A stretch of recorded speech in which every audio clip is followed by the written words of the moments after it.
150 টাকা টিকিট, 500 টাকা, 600 টাকা, 1000, 2000, 3000 টাকা পর্যন্ত বিক্রি হয়। ব্ল্যাকে বিক্রি হয়ে যায় টিকিট। 100 টাকার টিকিট 500 টাকা, 600 টাকা বিক্রি হয়ে যাবে। কি তা করবো আমরা?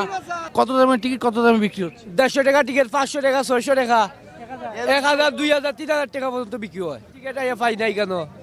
ব্ল্যাকে বিক্রি হয়ে যায় টিকিট। ফলে তো তাই বইতে বইতে টিকিট মিলে না। আমি সকাল 4টে থেকে বয়াত এখনো টিকিট নেই, ওরা আসছে না ভাই। চোখে ঘুম নাই আমার ভাই, আমি ঘুমাইতে আছি ভাই। কি করবো ভাই? বাছাই করা আলু আর স্পাইসি সিজনিং এ প্রাণ পোটাটা চিপস নাকি বিস্কিট খেয়ে বোঝে নাও। ভাই ভাই অনেক ভোগান্তি ভাই, টিকিট পাই না ভাই, আমরা টিকিট পাই না ভাই। 500 100 টাকার টিকিট 500 টাকা 600 টাকা নেই ভাই, ওরা কেন ভাই? অনলাইনে টিকিট করার সুযোগ রয়েছে, তারপর এখানে এসে এবার সমস্যা হয় ভাই, ওর নেট থাকে না, কি কি সমস্যার মধ্যে পড়তেছে অনলাইনে টিকিট? স্ক্রিন পাওয়া যায় না ভাই, স্ক্রিন হয় না, অনেক নেটওয়ার্ক সমস্যা করে ভাই। আমরা কি করবো ভাই? ভাই ভুল সাইডটা থেকে আমি এনে বাতাছি ভাই। আমার টিকিটে ভোগান্তি আছে, কি আনবো ভাই? ওটা অনেক মানুষ আমার দ্বারা দেখছি ভাই। এখন নাস্তা করছি না ভাই। আমরা ভাই সাপোর্ট করি সিলেট, আমি সিলেট স্ট্রাইকার ভাই, আমার বাড়ি সিলেট ভাই। আমরা ভাগ্য খারাপ, আমরা জিতবো আশা করি ইনশাআল্লাহ ভাই।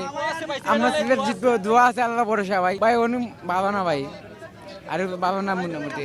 ক্যাপ্টেন চেঞ্জ করতে হবে ভাই, আমার সিলেটের ক্যাপ্টেন চেঞ্জ করলে মোটামুটি আমরা সিলেট উঠতে পারবে টপে, এর আগে পারবে না ভাই। থেকে এসে দাঁড়িয়ে পড়ছে যে কোনো টিকিট কাউন্টারে কোনো টিকিটে আসতেছে না, মানুষই আসতেছে না ভাইয়া। যে টিকিট তো দিচ্ছে না একটা করেই, এখনো আসছে না এখনো। আর টিকিট ব্ল্যাকে বিক্রি হয়। টিকিট কাস্টমার পায় না, টিকিট ব্ল্যাকে বিক্রি